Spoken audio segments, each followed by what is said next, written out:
জুবিন গাৰ্গৰ সমাধিক লৈও বা জুবিন ক্ষেত্ৰক লৈও এটা অনানুষ্ঠানিক আলোচনা হৈছিলে আমি ডিসি কামৰূপ মহানগৰ আৰু সোণাপুৰৰ স্থানীয় ৰাইজৰ মাজত আলোচনা কৰি এই গোটেই সমাধি ক্ষেত্ৰখনক এটা ব্যৱস্থিত ৰূপলৈ আনিবলৈ আজি আমি ডিসি কামৰূপ মহানগৰক পৰামৰ্শ দিছো কোনো কাৰণতে এই জুবিন ক্ষেত্ৰত মদ খোৱা মানুহ বা মদ সেৱন কৰাৰ কোনো ব্যৱস্থা যাতে হ'ব নোৱাৰে তাৰ বাবে আমি কঠোৰ পদক্ষেপ ল'বলৈ আজি আমি কামৰূপ জিলা মহানগৰৰ উপায়ুক্তক আমি পৰামৰ্শ দিছো কিন্তু তাৰ নীতি নিয়ম কি হ'ব এই ক্ষেত্ৰত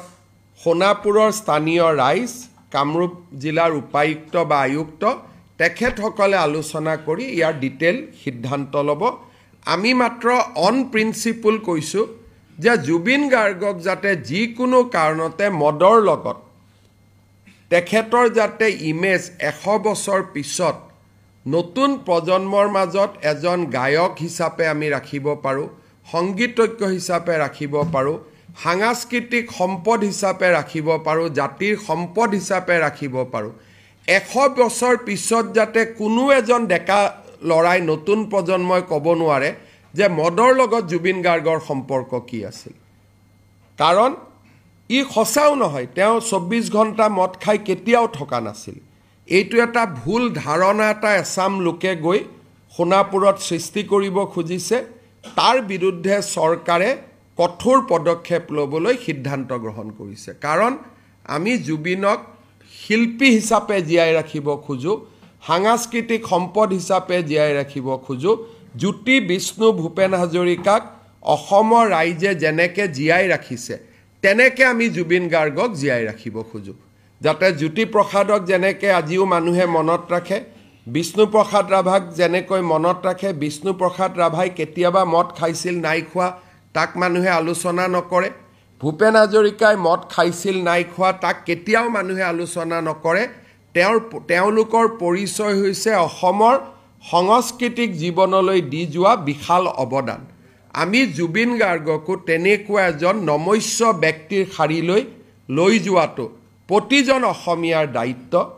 এছাম লোকে যি এক উদ্ভণ্ডালী পৰিৱেশ সৃষ্টি কৰিছে তাৰ বিৰুদ্ধে চৰকাৰে ডিসি কামৰূপ আৰু গুৱাহাটীৰ পুলিচ আয়ুক্তক কঠোৰ হ'বলৈ নিৰ্দেশ দিছে পৰিৱেশটো একো নাই যে আমি ইয়াত ব্লেম গেম কৰি কি লাভ হ'ব চাৰ্জশিট আমি দিমেই ন্যায়ালয়ে ন্যায় দিব গতিকে ইয়াত যিসকলে আন্দোলন কৰে বা ন্যায়ালয়ক আমি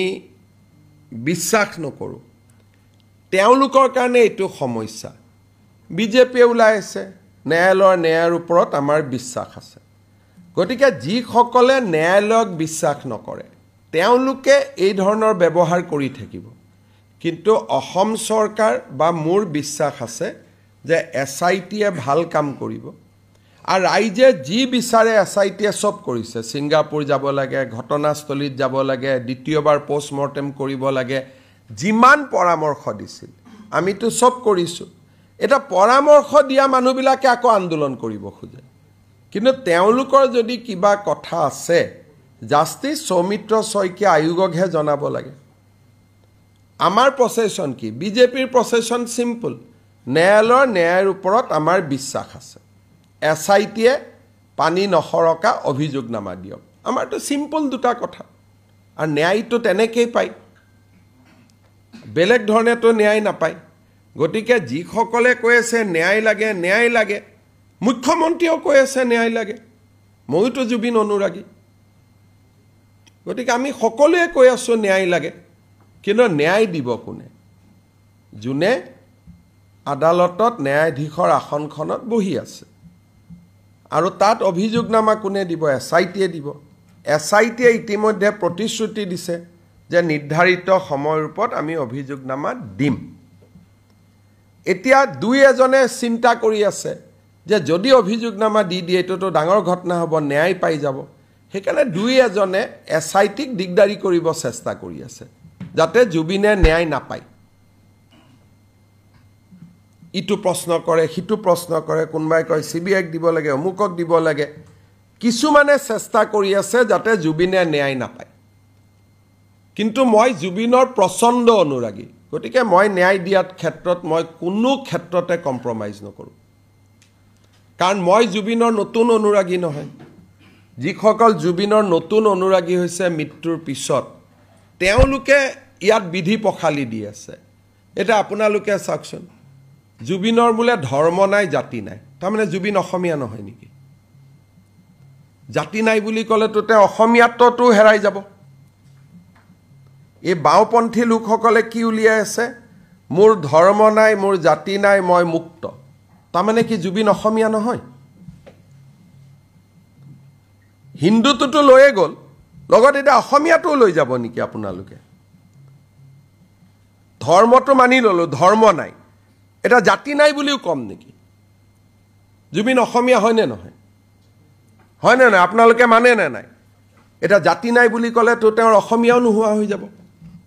কোনোবা অসমীয়া ৰেডি আছে এইটো মানি ল'বৰ কাৰণে কাঞ্চনজংঘা চিনেমাৰ ডাইলগ লৈ এটা জুবিনক অসমীয়াও নোহোৱা কৰি দিব হিন্দু নোহোৱা কৰিলে এটা অসমীয়াও নোহোৱা কৰি দিব দুদিন পিছত মানুহে ক'ব এওঁতো ধৰ্মও নাই জাতিও নাই আজি কৈ আছে ধৰ্ম নাই কালি নেক্সট লাইনটোতো মানুহ যাব জাতি নাই বুলি গতিকে জুবিন এজন হিন্দু ধৰ্ম আছিলে জুবিন এজন অসমীয়া তেওঁৰ জাতি আছিলে দুইটা নাই বুলি কেনেকৈ ক'ব আপোনালোকে মোক কওকচোন গতিকে এই ধৰণে এছাম লোকে উন্মাদৰ দৰে ব্যৱহাৰ কৰি আছে বাওঁপন্থী লোকসকলে উন্মাদৰ দৰে ব্যৱহাৰ কৰি আছে গোটেই গাত শিৱৰ এটা মস্ত টেটু মোৰে নাই মোতকৈতো জুবিন বেছি ডাঙৰ শিৱ ভক্ত মোৰতো গাত একোৱে নাই জুবিনে ইমান ডাঙৰ শিৱৰ ফটো ৰাখি থৈ দিছে কয় ধৰ্ম নাই জুবিনে অসমীয়া অসমীয়া বুলি চিঞৰি থাকিলে কয় জাতি নাই কেনেকৈ হ'ব মোক কওকচোন সেইকাৰণে 30 দিন মই মতা নাছিলোঁ এতিয়া প্ৰত্যেকটো কথাৰ আমি জবাব দিম আৰু মানুহেও গম পালে ফিল্ডত বিজেপিৰ মানুহ নলবাৰী মঙলদৈ প্ৰমাণ কৰি দিলে যে জুবিনৰ অনুৰাগী বুলি ক'লে হাজাৰ হাজাৰ অকল বিজেপিয়ে আছে ওলাব পাৰে বিজেপিয়ে বাকী নাই বুলি মই কোৱা নাই কিন্তু আমি যে বিজেপি ক'তো ৰখাই দিব আমাক নোৱাৰে এইটোতো আমি ৰাজপথত প্ৰমাণ কৰি দিলোঁ যে বাওঁপন্থীৰ ওচৰত আমি নতি স্বীকাৰ নকৰোঁ আৰু এইবিলাক ভাল মানুহে কৰি থকা নাই সব বাওঁপন্থীবিলাকে আমাৰ মানুহে কিমান সন্মান দিছে দুৰ্গা পূজাৰ প্ৰত্যেকটো পূজা মণ্ডপত জুবিন গাৰ্গৰ ফটো কালী পূজা প্ৰত্যেকটো পূজা মণ্ডপৰ সন্মুখত জুবিন গাৰ্গৰ ফটো আমিয়ে জুবিনক সন্মান কৰি আছোঁ আকৌ আমাকে দবাই থাকে এইটো কেনেকৈ হ'ব পাৰে বোলে ধৰ্ম নাই জাতি নাই হাৰি ই অসমীয়াও নাই তাৰমানে ই অসমীয়াও নহয় হিন্দুও নহয় হ'ব পাৰে নেকি কওকচোন এখন চিনেমাৰ সেইটো কাঞ্চনজংঘাৰ বিষয়ে কৈছে কাঞ্চনজংঘাৰ ধৰ্ম নাই এইটো এটা শৃংগ হয় কাঞ্চনজংঘা জাতি নাই তেওঁ মুক্ত আকাশত আছে গতিকে মই মুক্ত কাঞ্চনজংঘাটোক গৈ পেলাই জুবিন গাৰ্গ বনাই দিলে সেইটো কাঞ্চনজংঘাৰহে কথা কৈছে গতিকে এই কথাবিলাক আমি ইমান দিন কোৱা নাছিলোঁ এতিয়া লাহে লাহে ক'ব লাগিব নহ'লে সমাজখন বেলেগ লাইনত গুচি যাব নহয় দুখ লাগে নহয় জুবিনৰ সমাধিত গৈ এনেকৈ সাফৰত মদ ঢালি দিছে চাধা দিছে ফুল দিব লাগে গৈ পেলাই তাৰমানে 50 বছৰ পিছতো তাত যদি পৰম্পৰা হৈ যায় এইটো যে সমাধিত এইটো সমাধিত আহিলে চাধাই দিব লাগে এইটো সমাধিত আহিলে মদেই দিব লাগে তেতিয়া মানুহেতো বিষ্ণুপ্ৰসাদ জ্যোতিপ্ৰসাদ ভূপেন হাজৰিকাৰ লগত কম্পেৰিজন কৰিব নহয় যে সেইটো সমাধিত চাধা দিব নালাগে ইয়াত চাধা দিব লাগে তাতে মদ দিব নালাগে ইয়াতে মদ দিব লাগে কিন্তু আমাৰ ভিতৰত ক'ব পাৰোঁ অলপ চলপ মদটো কেতিয়াবা ভূপেন দাইও খাইছিলে কিন্তু সেইটোতো তেওঁৰ পৰিচয় নহয় পৰিচয় হৈছে তেওঁৰ সংগীত পৰিচয় হৈছে তেওঁৰ শিল্প পৰিচয় হৈছে তেওঁৰ বহল মনটো আমি তাকহে চেলিব্ৰেট কৰিব লাগে বাচ্চাক মাকে লৈ গৈছে কি শিকাব লাগে যে এইটো আমাৰ জুবিন দা ইয়াতে ফুল দিব লাগে মা প্ৰদক্ষিণ কৰি সেৱা কৰিব লাগে তাকে নকৰি আমি কি শিকাই আছোঁ গতিকে এই যিটো এটা উদ্ভণ্ডালি হৈ আছে তাৰ পৰাতো পৰিৱেশটো আমি বচাব লাগিব নহ'লে কালি টুৰিষ্ট এজন আহিলে সবেইতো এতিয়াতো অসমত যোনে আহে সবেইতো জুবিনৰ সমাধিত যাব খুজিব আৰু জুবিনৰ সমাধিত আমি সেইটো দেখুৱাম নেকি ৰাতি 2টা বজাত জুবিনৰ সমাধিত যাব নালাগে নহয় প্ৰয়োজনীয়তা আছে নেকি